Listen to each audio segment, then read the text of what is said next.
FitLabPGH back with a movement tip lifestyle hack, hanging with the Labradors who are trying out an early Halloween costume called the Drowned Rats. I think they just look like wet labs.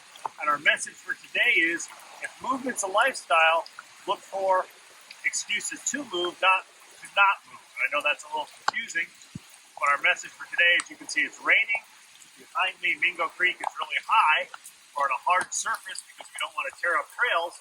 But we decided to head out for a walk because we're not going to get much wetter than we are now. And let's face it, movement is fun and it is part of our lifestyle. Labradors are happy because it's a little cooler and they're wet. We're happy because we're moving. So move more, move often, and make movement a lifestyle.